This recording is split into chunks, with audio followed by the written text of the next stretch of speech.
नमस्कार, द नगरी न्यूज में आपका स्वागत है और मैं हूं आपके साथ विनीत। राजस्थान भाजपा के दिग्गज नेता और मंत्री किरोड़ीलाल मीणा एक बार फिर से सुर्खियों में आ चुके हैं। मंत्री पद से इस्तीफा देने के बाद भी उनका नाम और पद एक अनसुलझी पहेली बन चुका है। इस वीडियो में आज हम जानेंगे कि आखिरकार किरोड़ीलाल मीणा ने क्या कुछ कर दिया है और उन्होंने कौन सा नया गेम खेला है और भाजपा की टेंशन कैसे बढ़ा दी है। किरोड़ी बाबा ने एक ऐसा कदम उठाया है कि राजस्थान की सियासत में बस उसी की चर्चा हो रही है। तो चलिए जानते हैं कि आखिर अब क्या कुछ होने वाला है और यह पूरा मामला क्या है। सबसे पहले बात करते हैं उनके मंत्री पद की। मंत्री पद की बात करें तो यह पद उनके लिए हमेशा से एक विवाद का कारण रहा है। लोकसभा चुनाव में हार की जिम्मेदारी लेते हुए किरोड़ी बाबा ने मंत्री पद से इस्तीफा दे दिया था, लेकिन उसके बावजूद वह अपनी मंत्री की जिम्मेदारी से दूर नहीं गए।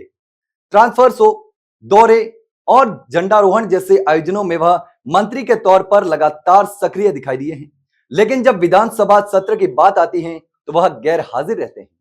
पिछली बार भी जब विधानसभा सत्र चालू रहा था तो वह अनुपस्थित रहे थे। अब एक बार फिर से यह स्थिति आ चुकी है।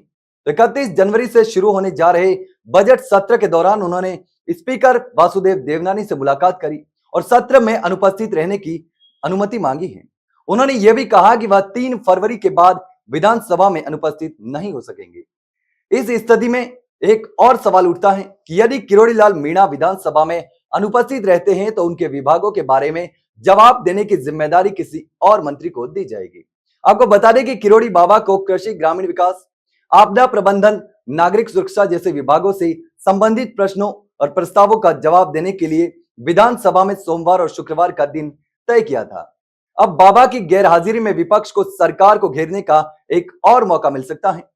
उपचुनाव के दौरान किरोड़ी बाबा के भाई जगमोहन मीणा की हार के बाद से विपक्ष लगातार सरकार को घेरने में लगा हुआ है। इस बार विपक्ष को बाबा और सीएम भजनलाल के कथित तनावपूर्ण रिश्तों का फायदा भी मिल सकता है। अब राजनीतिक हलकों में यह चर्चा है कि किरोड़ी बाबा और सीएम भजनलाल शर्मा के रिश्तों में कुछ दरार आ चुकी है। अब अगर बाबा विधानसभा सत्र में उपस्थित नहीं रहते तो यह विपक्ष को एक और मौका देगा और वह सरकार पर हमलावर हो सकते हैं। कांग्रेस और अन्य विपक्षी दल इस मुद्दे को जोर शोर से उठाने की तैयारी कर रहे हैं, क्योंकि वह समझते हैं कि बाबा और सीएम के रिश्तों में अनबन सरकार के लिए एक बड़ा संकट साबित हो सकता है। तो क्या किरोड़ी बाबा बीजेपी से नाराज हैं? क्या उनका मंत्री पद अब सिर्फ एक औपचारिकता बन चुका है? क्या उनके और सीएम भजनलाल शर्मा के रिश्ते अब राजनीतिक टकराव में बदल गए हैं? इन सभी सवालों का जवाब आने वाले समय में मिल पाएगा। लेकिन आप इस पूरे मुद्दे पर क्या सोचते हैं? क्या किरोड़ी बाबा का मंत्री पद अब केवल एक दिखावा बन चुका है या फिर बीजेपी में उनके लिए कोई और रास्ता तैयार हो रहा है? आपकी क्या राय है कमेंट करके जरूर बताना। वहीं अगर जानकारी अच्छी लगी हो तो वीडियो को लाइक और शेयर करें और चैनल को सब्सक्राइब करना ना भूले। फिलहाल के लिए इतना ही, जल्द मिलते हैं एक नई जानकारी के साथ। तब तक के लिए नमस्कार।